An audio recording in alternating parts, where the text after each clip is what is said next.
buenas, bienvenidos otra vez, bienvenidos a la serie Historia de la Guerra Civil Española, capítulo cuarto. En el episodio anterior nos habíamos quedado en Sevilla aproximadamente a las 3 de la tarde del 18 de julio de 1936. El general inspector de carabineros, Gonzalo Queipo de Llano, había personado aproximadamente a las 2 en el edificio de la Capitanía General de Sevilla, donde se encontraba la sede del cuartel general de la Segunda División Orgánica. Allí había detenido al general Villabrille, a su amigo, a su anterior compañero en aventuras para traer a la República justo durante la dictadura del general Berenguer. Tanto el general Villabrille como el general López Biota, que era el jefe de la Brigada de Artillería de la Segunda División Orgánica, quedaron recluidos en el despacho del primero, además de otros tantos oficiales que se habían negado a secundar la sublevación dirigida en este área por Gonzalo Queipo de Llano. Queipo de Llano desde el principio comenzó a dar órdenes a la escasa fuerza con la que podía contar, en ese momento aproximadamente 150 efectivos del regimiento de infantería, cuyo coronel también se encontraba recluido. Quien de verdad había realizado el planeamiento para poderse hacer con la ciudad andaluza era el comandante de Estado Mayor Cuesta Monereo, el principal aliado de Gonzalo Queipo de Llano. Este estaba destinado en la Segunda División Orgánica, luego conocía la ciudad como la palma de su mano.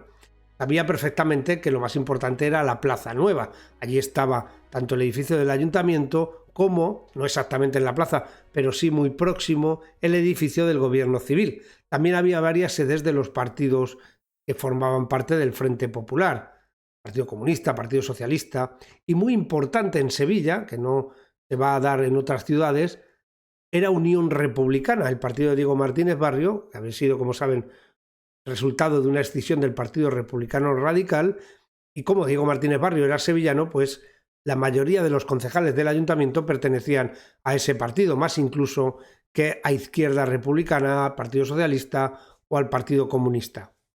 Además de la Plaza Nueva, fundamental para hacerse con los órganos de gobierno, estaba el cuartel de los guardias de asalto, unos 600 efectivos, 3 camiones blindados, armamento no pesado, pero armamento medio, como morteros de 60 milímetros, como ametralladoras. No olvidemos también que los camiones blindados iban dotados con una ametralladora cada uno, además con una torre. Luego el tirador y el conductor iban livianamente protegidos. No podemos decir que la protección fuera perfecta, porque un disparo de Mauser a corta distancia podía atravesar su blindaje, pero en cualquier caso mucho más seguro que ir con un vehículo de otras características. Pero sin duda el primer objetivo y el más importante era el parque de artillería. Se habla de que había aproximadamente 40.000 fusiles y 8.000 mosquetones reservados dentro del mismo, además de una importantísima reserva de municiones. Para ello, el comandante Monereo había intentado contactar con el capitán Corretger para que desplegara una compañía de zapadores, ya que el cuartel del batallón se encontraba muy próximo al parque de artillería. Esto estaba en el suroeste de la zona central, justo a la orilla derecha del río Guadalquivir. El teniente coronel, jefe de los zapadores, no estaba por la labor de sumarse a la sublevación, así que Monereo se las apañó para contactar con el capitán mediante un enlace enviado específicamente para transmitir las órdenes. Por otra parte, la compañía que tenía que dirigirse hacia la Plaza Nueva para hacer la lectura del bando declarando el estado de guerra, según las órdenes Queipo de Llano, un bando que ya dijimos en el episodio anterior había escrito el propio Cuesta Monereo. Ya nos vamos haciendo una idea también de cuál es la importancia de los oficiales de Estado Mayor en todo lo que se perpetra, ¿no? Bien, pues la compañía, antes de llegar a la plaza, encuentra resistencia por parte de los guardias de asalto y al final tiene que dispersarse. Tienen varias bajas, abandonan parte del material, incluidas algunas ametralladoras, y se refugian o se parapetan en las calles, en las angostas calles que rodean la Plaza Nueva. Ahí empiezan una serie de combates y esta información llega a Queipo de Llano.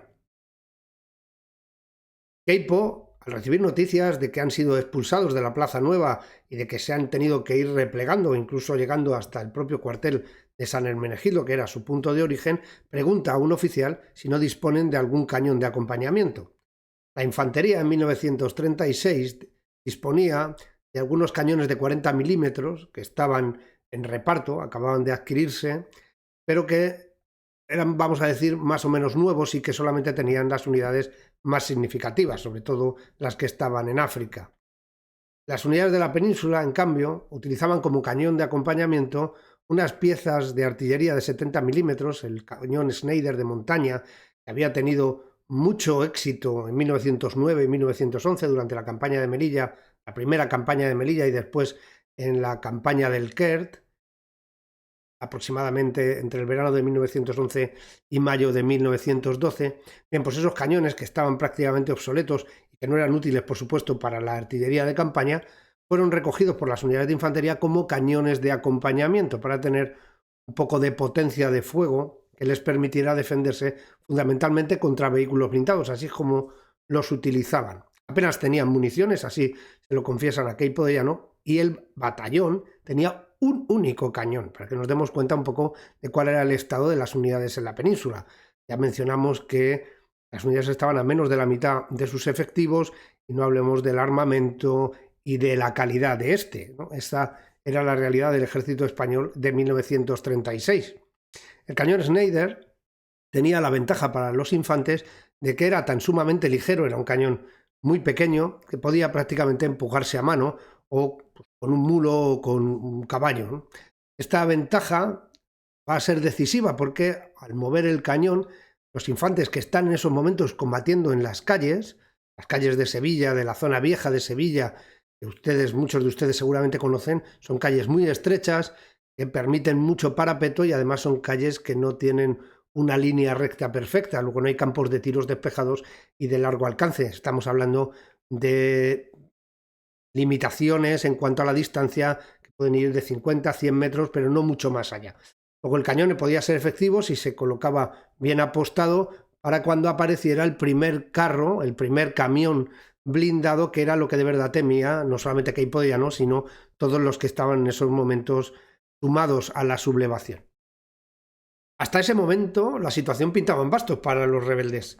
Habían sido expulsados de la Plaza Nueva, que era el principal objetivo, donde se encontraba el ayuntamiento. Muy próximo a la Plaza Nueva también, como hemos mencionado, estaba el gobierno civil. Además, los guardias de asalto, ya alertados de lo que estaba sucediendo, habían ocupado el edificio de la Telefónica, que está justo en una esquina junto al ayuntamiento y que domina no solamente la Plaza Nueva, por una torre que tiene en altura, sino también la calle que viene de la catedral, que es la avenida principal que tenían que coger para llegar desde la maestranza de artillería hasta el ayuntamiento, hasta uno de los laterales del ayuntamiento. Por otra parte, el Hotel Inglaterra, que estaba justo enfrente, en el otro lado de la plaza, justo enfrente del ayuntamiento, también había sido tomado por los guardias de asalto. Luego la plaza estaba perfectamente impermeabilizada. Lo que estaban haciendo ahora mismo los militares ya era replegarse hacia el cuartel de San Hermenegildo. Habían tenido, como hemos dicho, varias bajas, habían abandonado equipo y material y uno de estos carros o vehículos blindados perseguía a los que se iban parapetando, iban haciendo fuego con armas ligeras y replegándose, como decimos, hasta el cuartel de San Hermenegildo. Los que estaban allí en el cuartel junto a Queipo de Llano colocan la pieza de artillería que hemos mencionado, el cañón Schneider, y lo sitúan en unos jardincillos más o menos oculto para que en cuanto encararan la plaza del Duque, que era donde se situaba en esos momentos el cuartel de San Hermenegildo, hoy tenemos allí el Corte Inglés, para los que conozcan más o menos Sevilla, pues allí estuvieron a la espera hasta que apareció el primer carro y con el primer cañonazo, que no hizo ningún daño al vehículo blindado, pero que sí causó un impacto entre dos balcones, lo suficiente como para que los dos guardias de asalto, tanto el conductor como tirador, se vieran en franco peligro, abandonaran el vehículo que quedó encajonado y se marcharan, con lo cual los hombres de Queipo de Llano habían ganado un vehículo blindado. Tras esta pequeña primera victoria, se aprovecha el impulso y la compañía vuelve otra vez a recuperar terreno, en este momento en esa calle que iba hacia la Plaza del Duque. Van ocupando portales, también van ocupando algunos de los balcones para poder hacerse fuertes y esperar de esa manera al segundo vehículo. Como hemos comentado, el blindaje de los camiones Bilbao, que era así como se denominaban a estos vehículos blindados, no era especialmente fuerte. De tal manera que el segundo camión, una vez encara de nuevo la calle, recibe un disparo de Mauser a bocajarro a poca distancia que impacta en el motor y parece ser que el vehículo se para. Otra vez el conductor y el tirador, conscientes lógicamente de que son hombres muertos y permanecen en el vehículo, se las apañan para poder huir y de nuevo se recupera el camión, por lo que un segundo vehículo pasa a manos de los rebeldes, aunque en este caso precisaba de reparación. Mientras tanto, varios falangistas se van incorporando al cuartel general de la división. Allí mismo, los propios oficiales del Estado Mayor son los que los van organizando para ir generando pequeñas unidades que puedan contrarrestar en estos momentos la ventaja que tienen tanto los guardias de asalto como los primeros milicianos que van aproximándose y participando del combate. Aunque en teoría todavía no se les habían repartido armas, estas debían estar en sus manos. Las típicas milicias antifascistas, obreras y campesinas, porque ya se sabe que hay milicianos también combatiendo en las calles.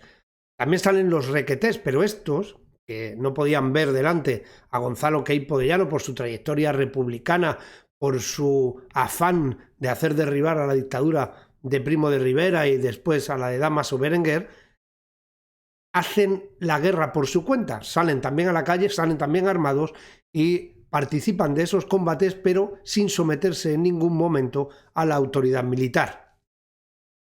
Son aproximadamente las 3 de la tarde en Sevilla.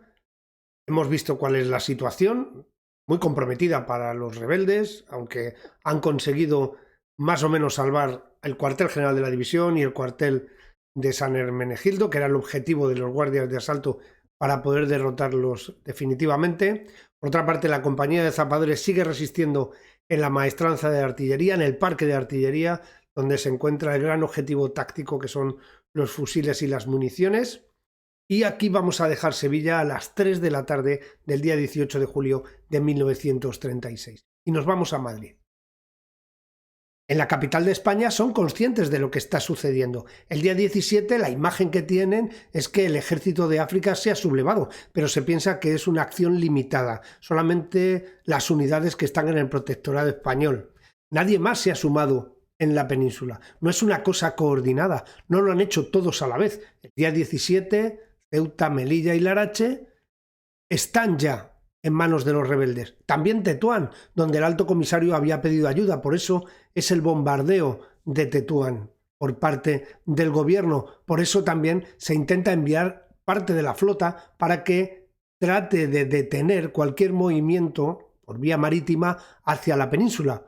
Pero en la idea de Casares y de todos los militares del Estado Mayor Central no está que todo esto se replique en otras divisiones orgánicas. Recuerden que hay plena confianza con la mayoría de los generales que mandan las divisiones, con la única excepción de los dos de las comandancias de las islas, Manuel Godet y Francisco Franco, a los que se considera aislados y al mando de muy reducidas unidades como para poder hacer algo efectivo. Sin embargo, el 18 de madrugada, el bando del general Franco, no el que se envía al ejército de África, sino el que se manda a la Comandancia General de Canarias, que invita al resto de divisiones orgánicas a unirse a la sublevación, delata o hace ver a Franco como la personificación de quién es el director o quién es el mando de los sublevados. Esto no era cierto, como ustedes saben, porque era Emilio Mola en realidad el que había preparado absolutamente todo. Pero en este momento Franco es el que ha mandado por vía telegráfica a todas las divisiones orgánicas su bando declarando el estado de guerra. Luego está asumiendo un cierto liderazgo hasta que, lógicamente, en la península empiezan a sublevarse el resto de generales de división. ¿Cómo se enteran en la península de que hay estos enlaces o que se pretende que se una el resto del ejército a lo que ya ha hecho el ejército africano? Porque el mensaje es interceptado por el radiotelegrafista Benjamín Balboa, que lo lee, lo interpreta y se pone en contacto inmediatamente con el teniente de navío Pedro Mendizábal. Un teniente de navío, para los que son más profanos en el tema militar, es el equivalente a un capitán.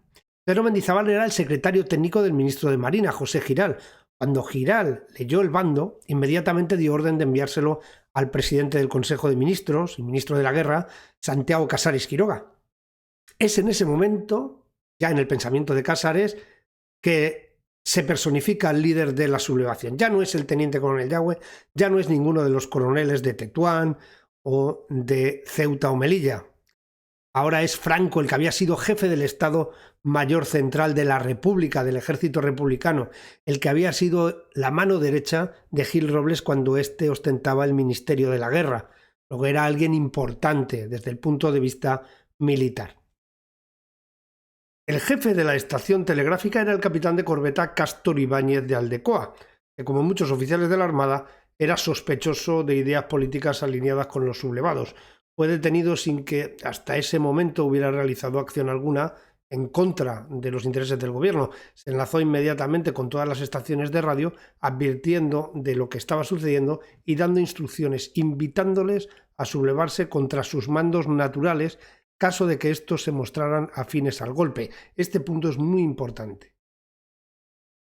Esto ofrecía una coartada oficial para que la marinería, los oficiales y aquellos oficiales, normalmente de menor graduación, que no estaban de acuerdo con la sublevación, pudieran levantarse en armas contra sus propios comandantes.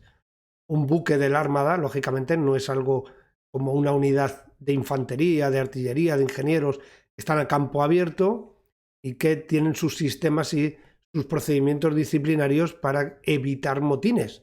En el caso de la Armada, en un buque, la tripulación, que es mayor que la oficialidad, estoy hablando por supuesto de la marinería, decide amotinarse contra ella y consigue las armas y consiguen hacerse con el gobierno del buque, las posibilidades de los oficiales son mínimas. No hay dónde escapar, no hay una policía militar a la que llamar, no hay otra unidad que pueda dar apoyo.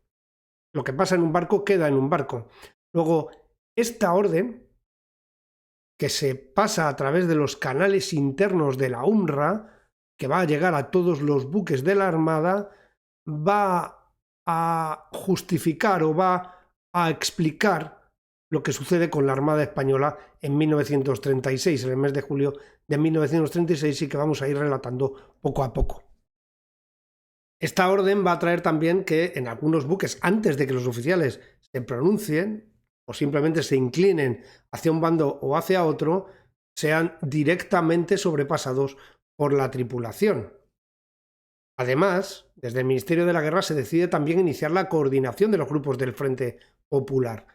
El mensaje de Casares Quiroga, el mensaje de alerta que hemos mencionado y que se va a canalizar a través de la UNRWA, ordena también que cualquier telegrama en clave será considerado faccioso.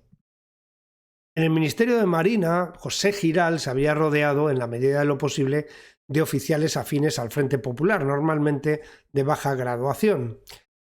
En este ministerio, el mismo 17 por la noche, algunos oficiales pertenecientes a la UNRWA se habían reunido y constituyeron un comité que pasó a liderar el comandante Ambrosio Ristori. El objetivo era hacerse con el ministerio en caso de que éste pudiera caer en manos de otros oficiales contrarios al gobierno y que se pudiera mantener siempre el enlace entre el ministro y la estación de radio de Ciudad Lineal que ya hemos mencionado porque lo consideraban clave. El comandante Ristori será un hombre muy importante en las primeras semanas de la Guerra Civil, será un hombre muy afín al Ministerio de Marina y posteriormente al Ministerio de Defensa Nacional. Luego hay que tenerlo en cuenta, aunque morirá relativamente pronto, antes de que llegue el año 1937.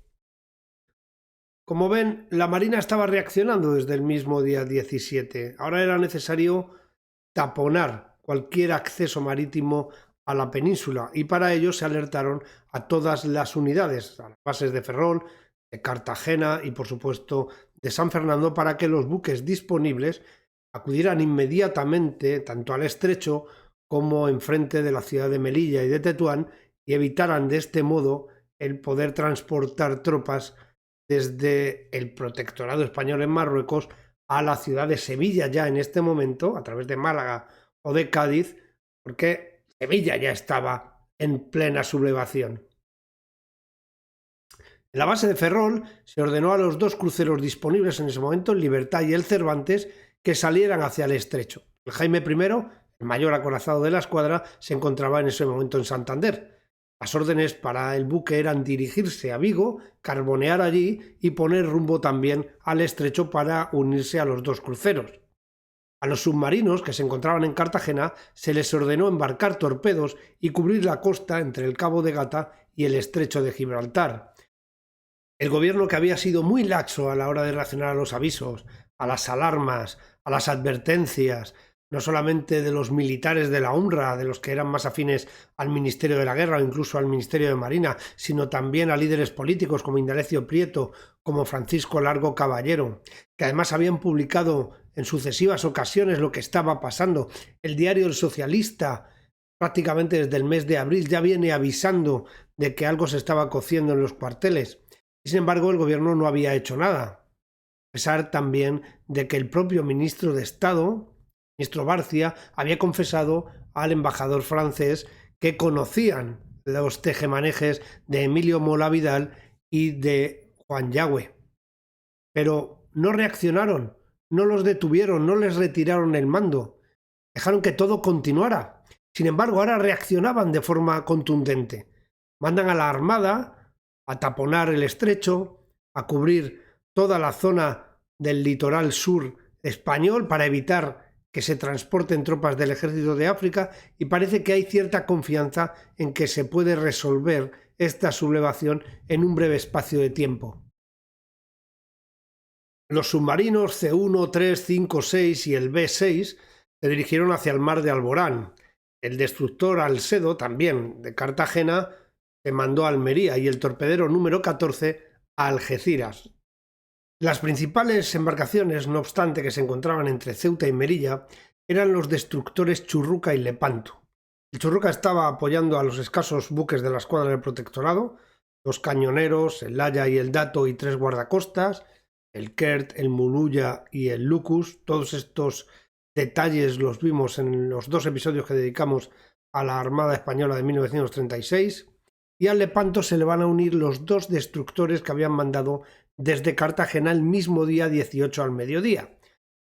Se van a situar frente a Melilla y estos van a tener la orden o el cometido principal de impedir el cruce de embarcaciones que pudieran transportar tropas, vigilar cualquier salida desde el puerto melillense e incluso bombardear objetivos dentro de Melilla.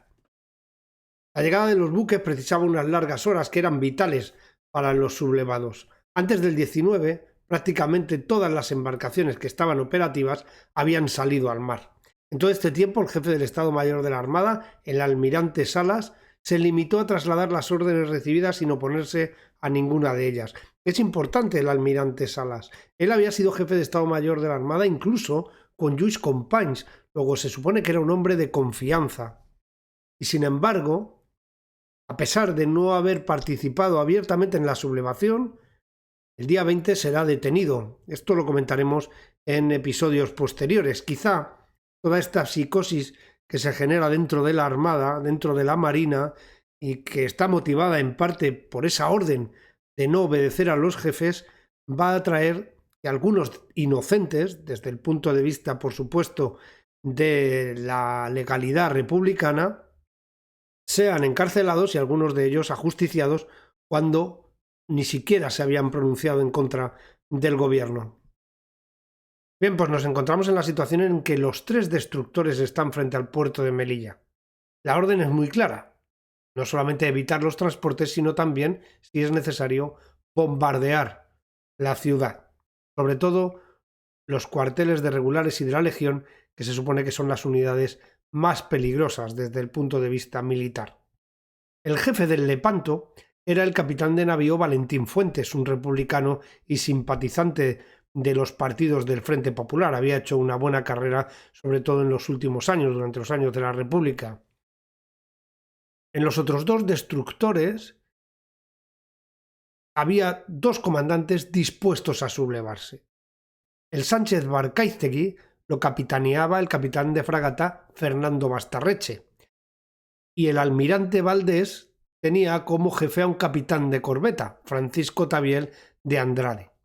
Incluso con las órdenes del gobierno y la tendencia política del más antiguo de los 3 comandantes, Valentín Fuentes, no se ejecuta la orden de bombardear Melilla. Había todavía auténtica confusión sobre lo que estaba sucediendo, así que acuerdan entrar en el puerto y analizar lo que estaba sucediendo. A partir de este momento, las dotaciones, conocedoras de las órdenes que se han transmitido desde el Ministerio de Marina y que han pasado los radiotelegrafistas de los buques, de tal modo que no llegaran a los oídos de los oficiales, comenzarán a asumir un especial protagonismo que va a ser trascendental para el equilibrio naval de toda la guerra civil. La dotación del Lepanto pidió al capitán Valentín Fuentes que no entrara en Melilla. Le disuaden y le dicen y piden que el buque tiene que permanecer a la expectativa, que deje entrar a los otros dos, porque no saben lo que les espera en el puerto. Sin embargo, los dos buques que deciden atracar se van a entrevistar, sus capitanes, por supuesto, con el coronel Solans, el más antiguo de los que había protagonizado la rebelión en Melilla en ese momento. Incluso teniendo simpatía por los sublevados, los dos capitanes de las dos embarcaciones le van a transmitir al coronel Solans que el golpe no había triunfado en ningún sitio, que nadie se había sumado, por lo que iba a ser imposible cruzar a la península. Aún así, y sin comprometerse directamente a apoyarlo, van a prometerle no bombardear la ciudad. Y caso de tener que hacerlo, avisarían con tiempo al coronel Solans para que se minimizaran los daños y pudieran ponerse a cubierto o evacuar aquellas áreas que se supone que deberían atacar. Sin embargo, cuando regresan a los buques, el capitán de fragata Bastarreche reúne a los oficiales y auxiliares de los dos destructores. Habían atracado en Melilla, luego están los dos buques juntos. Recuerden que el Lepanto ha permanecido a cierta distancia, está a la expectativa. Y con los oficiales allí, Bastarreche les va a arengar, era el más antiguo de los dos capitanes de los dos destructores. Como digo, les va a arengar para sumarse a la sublevación. Algunos se van a oponer radicalmente, entonces se viven momentos de máxima tensión. Una sección de legionarios está en el puerto, se aproxima a los buques, por lo que se suelta amarras y se hacen de nuevo a la mar. Todo fue un auténtico despropósito. El capitán Bastarreche quería quedarse allí y otros oficiales daban órdenes de iniciar las maniobras para salir de Melilla. Luego, orden contra orden, desorden. Justo en ese momento, encontrándose aún en la bocana del puerto, grupos armados de las dotaciones de ambos buques se presentan en los puentes de mando y detienen a los comandantes y a los oficiales de las dos embarcaciones. De esto van a informar inmediatamente al ministro de Marina. El Valdés va a quedar bajo el mando del capitán de máquinas, que ordena, de acuerdo con la dotación sublevada, porque ya aquí empiezan a pactar oficiales y tripulación, dirigirse de nuevo a Cartagena, un poco evadirse de la situación. El Barcaiztegui, por otra parte, queda bajo el mando de un alférez de navío, es el equivalente a un teniente. Este había sido el único oficial que no fue detenido, se llamaba Álvaro Calderón, ya que era conocida su afinidad al Frente Popular. Calderón va a ordenar poner rumbo a Málaga, donde llega el 19 de julio. En cuanto al Lepanto, que seguía a la expectativa, vigilando el mar frente a Melilla, con las órdenes que tenía del gobierno, acaba dirigiéndose también a Málaga, donde llegaría el día 20. Ninguno de los buques, en cualquier caso, y a pesar de estar ya los tres bajo mando progubernamental, hizo fuego contra la ciudad de Melilla. Pero sin duda alguna el punto más crítico dentro de todo el litoral que presentaba el protectorado español en Marruecos era la ciudad de Ceuta. Habida cuenta que el puerto apenas estaba a 14 kilómetros de la costa de la península, luego era significativamente fácil llegar. En apenas una hora más o menos se puede cruzar el estrecho de Gibraltar. Para taponar esa vía se habían designado al destructor Churruca, que debía enlazar con el cañonero Dato. El 17 por la tarde, las dos embarcaciones establecen contacto y ambos comandantes se reúnen y acuerdan sumarse a la sublevación. Las órdenes que habían recibido las dos embarcaciones eran que en el momento de llegar un mensaje vía radio deberían romper fuego contra cuarteles y campamentos de la Legión y de regulares en la ciudad de Ceuta y que no cesaran el fuego hasta que se rindieran los rebeldes o hasta agotar el 50% de la dotación de munición de sus cañones. Lógicamente, y como entenderán ustedes, habida cuenta de que se van a sumar a la sublevación, una orden que no cumplieron. El Dato se fue a patrullar la zona y encontró al transporte España número 5, un pequeño buque de transporte que había salido de la ciudad de Melilla para intentar llegar al puerto de Málaga, evidentemente con las noticias que había de que estaban los submarinos navegando por la zona, así como algunos otros destructores. Lo que hizo fue escoltarlo hasta la ciudad de Ceuta y llegar al puerto sano y salvo. El capitán de navío Barreto, que era el comandante del Churruca, en lugar de ponerse a patrullar la zona como hizo el Dato, lo que hizo fue dirigirse directamente al puerto de Ceuta.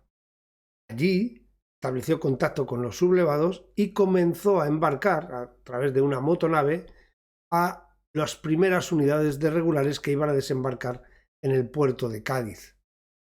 El Churruca llegaría a Cádiz a las 22 horas, cuando la ciudad estaba prácticamente ya en manos de los rebeldes, pero no vamos a adelantar acontecimientos y vamos a volver a Sevilla aproximadamente a las 4 de la tarde del 18 de julio de 1936. Los combates en Sevilla son en el centro de la ciudad, se utilizan balcones, azoteas, esquinas, portales. Los militantes de las organizaciones obreras trataban de conseguir armas para poder defenderse. Los sublevados, como decíamos antes, apenas dominaban las inmediaciones del cuartel de San Hermenegildo, el edificio de la Capitanía General, en el que todavía estaba Gonzalo Queipo de Llano, y la maestranza de artillería, donde 60 zapadores al mando de un capitán se defendían aislados de los demás porque no podían recibir apoyo, habida cuenta de la distancia que hay entre el edificio de la Capitanía y el cuartel o el parque de artillería, porque en medio de ese itinerario estaba la Plaza Nueva y sus inmediaciones, donde se habían hecho fuertes guardias de asalto y algunos milicianos. No solamente en la plaza, que como hemos comentado antes, el gobierno civil estaba justo en una calle adyacente, detrás del Hotel Inglaterra. Durante la República se había instaurado, al menos para los funcionarios que trabajaban en las fábricas de armas, de explosivos, como la de Trubia en Oviedo, como la maestranza de artillería en Sevilla, se había impuesto la semana inglesa, que quiere decir que se trabajaba de lunes a viernes. Esto que probablemente no habían planeado los rebeldes, pues les vino de perlas porque no había personal en la maestranza y tan solo un pequeño contingente estaba de guardia, con lo que la compañía de zapadores se pudo hacer con el control con extrema facilidad. Si Gonzalo Queipo de Llano quería tener alguna garantía de éxito, necesitaba urgentemente apoyo. Con 150 hombres del regimiento de infantería que ni siquiera habían podido tomar la Plaza Nueva y que simplemente dominaban la calle aledaña al cuartel de San Hermenegildo, con los 60 zapadores en la maestranza de artillería y con algunos hombres de intendencia, junto con un puñado de falangistas y unos carlistas que encima estaban haciendo la guerra por su cuenta, no podía derrotar a todas las compañías de guardias de asalto, además de los milicianos que habían formado las organizaciones obreras. En Sevilla estaba el quinto grupo de guardias de asalto. Recuerden que un grupo estaba compuesto por 3 compañías de guardias y una compañía de apoyo. Cada compañía tenía 3 secciones y cada sección 3 pelotones. La diferencia con una unidad básica de infantería es que un pelotón lo componían 25 guardias, luego una sección más de 75, una compañía, por supuesto, del orden de 200 o 250. Y esto lo trasladamos al grupo que tiene 3 compañías más la compañía de apoyo, y haciendo cuentas que estaban en verano y hubiera algunos de permiso, al menos 600 guardias estaban en Sevilla en ese momento. Luego, sus posibilidades son muy reducidas, a pesar del optimismo que le caracteriza. Para ello, el regimiento de caballería era fundamental. El coronel del regimiento de caballería, el regimiento Taxdir, era completamente afín al gobierno, así que el alcalde y el gobernador civil solicitan que se les dé protección a sus edificios.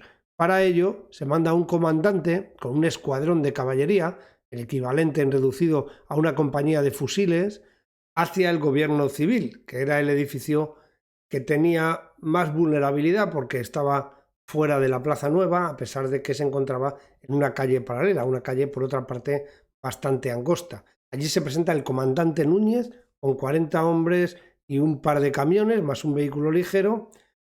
Barca toma posiciones para proteger el gobierno civil, presenta ante el gobernador Varela, y pregunta por el general jefe de la división. El gobernador dice que allí no ha llegado, por lo que coge su vehículo ligero y se persona en el edificio de la capitanía donde estaba Gonzalo Queipo de Llano, y allí se va a poner a las órdenes de Queipo de Llano para pasarse a los sublevados. Coronel de caballería hasta este momento no quería saber nada de la sublevación, pero el primer comandante que se lanza con un escuadrón se pasa inmediatamente a los rebeldes y se pone a las órdenes de Queipo de Llano. Este le ordena ocupar el edificio de la Telefónica y previamente el edificio del ayuntamiento. Para ello recoge a sus hombres e intenta entrar por la plaza, pero es recibido con fuego nutrido desde el edificio de la Telefónica, por lo que tiene que dar una vuelta e intentarlo a través de lo que hoy es la Avenida de la Constitución, dejando a la catedral a la derecha, progresando por esa calle e entrando por un lateral del ayuntamiento.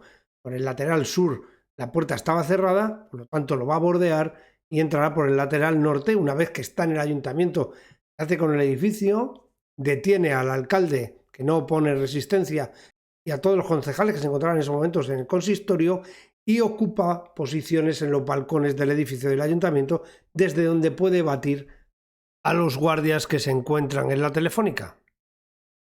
El general Queipo de Llano se las apaña para ponerse en contacto con el comandante Figueroa, un hombre con el que había servido en Ceuta, la época en la que Queipo era el general de la Comandancia General de Ceuta, y le ordena directamente que detenga a su coronel, al jefe del regimiento Tasdir de caballería, y que se haga con toda la fuerza del regimiento. Y esto es lo que hace el comandante Figueroa, poniendo otros 2 escuadrones al servicio de los sublevados.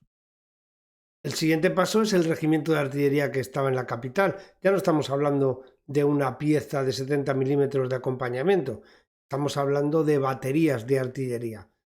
Si se conseguía ocupar la plaza, y una vez que ya había tropas en el ayuntamiento era cuestión de tiempo, el disponer de varias piezas podía abrir a Queipo la posibilidad de irse expandiendo y salir del centro de Sevilla hacia las afueras, hacia los barrios obreros, para los que necesitaba especial fuerza.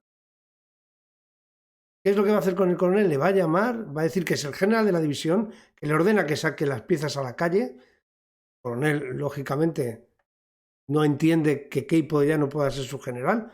Él solo identifica al general Villabrille y al general López Villota, que era el general jefe de la brigada de artillería. Pero Queipo insiste, le dice que le ha dado una orden, que el general Villabrille está detenido y que está con él o contra él.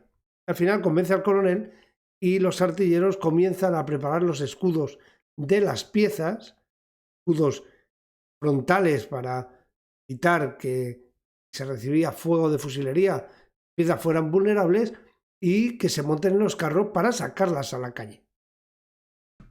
Pero la conversación no puede finalizarse porque el teléfono de Queipo queda cortado. 1 hora y media después de que se había hecho con el edificio de la capitanía, con el cuartel general de la división, el gobernador civil por fin da la orden de que se eliminen las comunicaciones de los rebeldes. A partir de ese momento tendrá que utilizar enlaces, dar hombres directamente a los puntos neurálgicos de la ciudad, a los sitios donde se están llevando a cabo los combates, para poder tener información y poder reaccionar más o menos en tiempo real.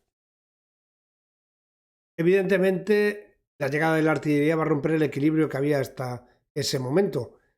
Se posicionarán las piezas en la zona norte de la Plaza Nueva y comenzarán a disparar contra el edificio de la Telefónica. El primer disparo acabará con la vida del teniente que mandaba la sección, que se había hecho fuerte con ametralladoras en el edificio, y los guardias de asalto se rendirán. Posteriormente empezará el fuego también de artillería contra el Hotel Inglaterra y pasará lo mismo. Después de 1 o 2 disparos, los guardias se rinden. La siguiente orden de Queipo de Llano es que las piezas entren dentro del Hotel Inglaterra y que puedan disparar al gobierno civil. Al primer disparo que entra en el gobierno civil, el gobernador, que ya ha habilitado otra vez el teléfono a Queipo de Llano, y se rinde con la condición de que se respete su vida y la de los oficiales de los guardias de asalto. Se respetará en primera instancia, pero después, unas semanas más tarde, tras un juicio, será condenado a muerte, igual que lo será el alcalde de la ciudad. Tras la rendición del gobierno civil, el gobernador, el comandante jefe del 5º Grupo de Guardias de Asalto, comandante Loureiro, un gallego artillero que tan solo llevaba 4 meses en el cuerpo porque tradicionalmente había estado en el regimiento de artillería, y con la victoria del Frente Popular y dada su afinidad política al nuevo gobierno, es elegido para dirigir a las unidades del cuerpo en la capital hispalense. Bien, pues todos son llevados al cuartel general de la división, allí serán interrogados y se le ordena a Loureiro que llame al cuartel de los guardias de asalto, donde aún resiste un grupo de irreductibles, y al final convence al oficial que queda al mando de este grupo para que deponga las armas, por lo que todo el centro de la ciudad histórica de Sevilla, queda en manos de los sublevados aproximadamente a las 6 de la tarde del 18 de julio de 1936. Pero no había acabado todo para Gonzalo Queipo de Llano. Ahora había que expandirse a los barrios donde se encontraba la masa de las milicias obreras, que sin duda iban a pagar bien caro su piel. Además, empiezan a cometerse actos de violencia contra las iglesias. Esta actitud contra todos los edificios eclesiásticos, ya saben que era muy típica por parte de algunos de los partidos proletarios, o las masas incontroladas de los partidos proletarios, cada vez que había alguna crisis de estas características, por lo que las iglesias, los templos, algunos conventos empiezan a arder en la ciudad. La segunda división orgánica abarcaba las 8 provincias andaluzas. Luego, una vez que el cuartel general de la división está bajo la mano de los sublevados, se intenta establecer contacto con los gobernadores militares de cada una de las provincias. La más entusiasta en apoyo a la sublevación era la provincia de Cádiz, donde estaba el general López Pinto, que era el gobernador militar de la ciudad, pero además también se encontraba allí José Enrique Varela Iglesias, el general de brigada, el mítico bilaureado, un hombre que había sido especialmente conocido, sobre todo en la época de la monarquía, por sus acciones en África. Era considerado un héroe de guerra, pero después de los contactos del 20 de abril de 1936 fue uno de los detenidos y, sin pasar a prisión, fue renegado de destino y dejado como disponible en la ciudad de Cádiz. Allí se encontraba más o menos recluido en su casa, muy próxima a la Plaza de España de la ciudad gaditana, y el día 17, cuando se tienen noticias de la sublevación del ejército de África, se va a ordenar al gobernador civil que detenga al general Varela y que lo lleve a una prisión civil. El gobernador civil de Cádiz, Mariano Zapico, es la excepción que confirma la regla del típico dirigente joven de Izquierda Republicana o de Unión Republicana en la treintena o incluso más joven que eso, y que apenas tiene trayectoria vital. Mariano Zapico era comandante de artillería. Había estado en activo hasta apenas unas semanas antes de tomar el cargo, en el marzo de 1936. Era un hombre muy cercano a Izquierda Republicana. Azaña lo conocía perfectamente de su época en el Ministerio de la Guerra. Zapico había estado también combatiendo en África, años 13, 14, 15, justo después de salir de la academia como teniente, 2 cruces rojas al mérito militar.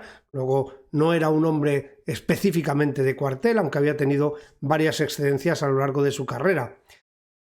Azaña lo recuerda en sus memorias en varias ocasiones, incluso en la época de la Guerra Civil, cuando Zapico ya había sido fusilado y su hija, junto a la hija de Muñoz Martínez, el que luego en la Guerra Civil será director general de seguridad, que también era comandante, pero en este caso de infantería, habían estado detenidas prácticamente durante un año hasta que fueron liberadas en Cádiz.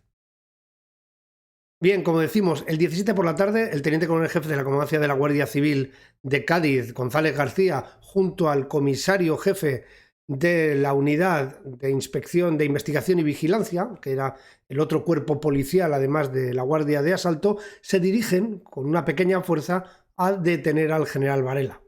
Varela, cuando los ve llegar, abre la puerta de la casa y dice que no se va a dejar detener por cuerpos civiles, habida cuenta que el asesinato de Calvo Sotelo ha tenido lugar apenas un par de días antes y no se fía de los guardias de asalto ni siquiera de la Guardia Civil, y pide tiempo y llamar al gobernador militar porque Varela sabía que la detención estaba ligada directamente con su compromiso con la sublevación. Llama al general López Pintos, que estaba, como hemos dicho, también detrás del golpe, y le pide ser detenido bajo la autoridad militar en un castillo, porque es lo que le corresponde por su condición de militar. Un castillo, evidentemente, que iba a tener paredes de cristal, porque en caso de que triunfara la sublevación, la primera puerta que se abriría sería precisamente la de la celda del general Varela.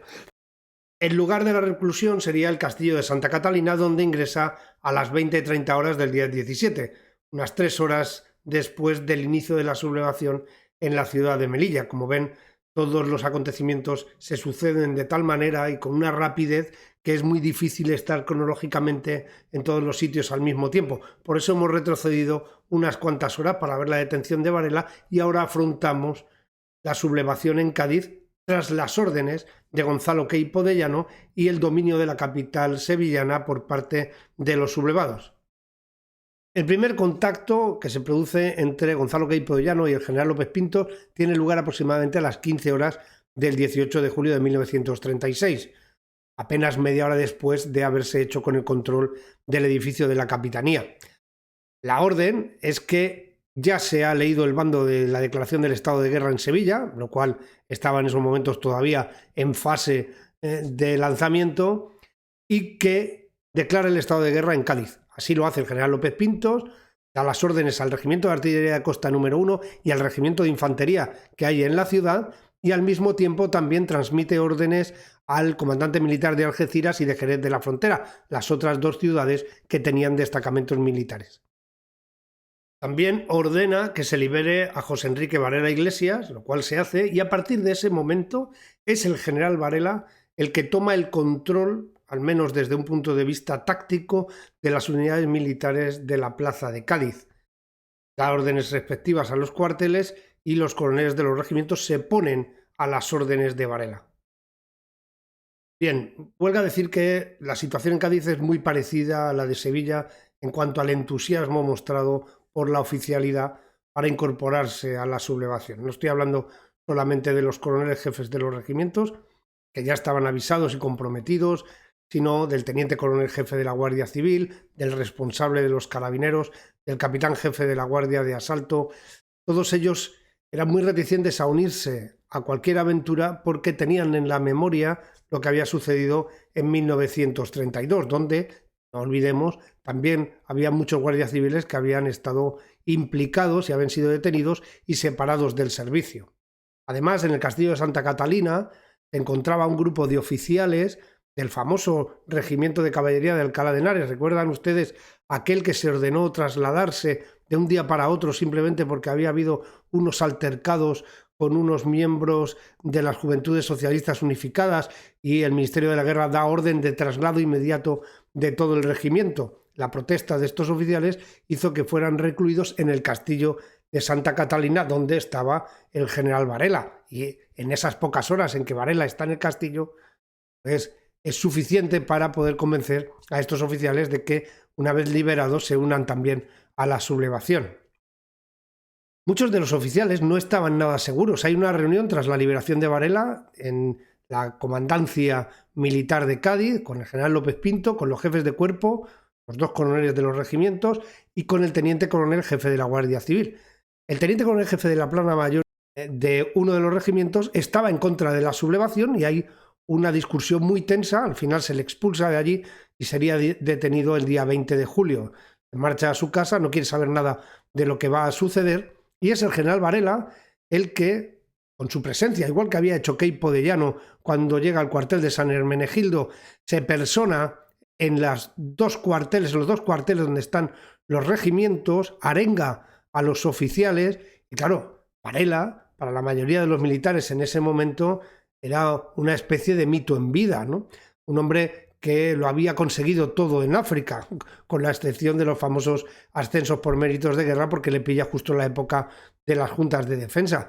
Bilaureado, era probablemente el militar más condecorado vivo en ese momento. Luego, hay que ver y situar cuál es la posición de la Guardia Civil, los Carabineros y la Guardia de Asalto, que será muy importante en Cádiz. Sobre todo Guardia Civil y Carabineros. ¿Por qué?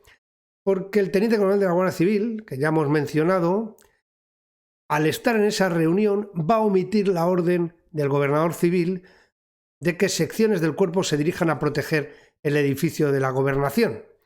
Lógicamente, al omitir las instrucciones del gobernador civil, estaba condenando de muerte a las posibilidades de resistencia, porque todo se quedaba reducido a una compañía de guardias de asalto que era insignificante con los regimientos que se venían encima. Además, Varela había sido jefe del regimiento de infantería hasta 1932. Luego, la mayoría de los oficiales habían coincidido con él. De hecho, había sido cesado por su presunta participación en la Sanjurjada. Y aquí lo vamos a dejar. Es cierto que estamos empleando quizá excesivo tiempo en dar minucioso detalle de la sublevación, 17, 18, luego llegaremos hasta el 22 de julio aproximadamente, ciudad por ciudad, división orgánica por división orgánica, pero creo que es importante para podernos hacer un dibujo perfecto de cómo queda todo esto, de cuál es la situación tanto militar como social como política en la península y por supuesto en el protectorado español en Marruecos. Hemos dedicado 112 capítulos a la serie Hacia la Guerra Civil, a través de los cuales hemos conocido a todos los personajes que ahora se van a ver implicados en todo este proceso bélico. Muchos de ellos morirán durante estos días, fusilados en los combates. Luego creo que es importante y merece la pena emplear el tiempo que sea necesario, al menos para que quede claro cómo es la fisionomía del golpe de Estado. Más allá de estos capítulos, nos centraremos mucho más en las batallas, en los combates, cogeremos un ritmo lógicamente más adecuado o que nos ofrezca más posibilidades de que esto al final pueda acabar, porque si no, pues necesitaríamos 3 vidas para dedicar a la Guerra Civil Española. Nada más, muchas gracias por ver los vídeos, gracias por estar ahí, gracias por darle al me gusta y les espero en el siguiente episodio en Cádiz, en Ronda, en Málaga y en las demás ciudades andaluzas, donde va a continuar la sublevación militar del 18 de julio de 1936. Nos vemos en el siguiente. Gracias.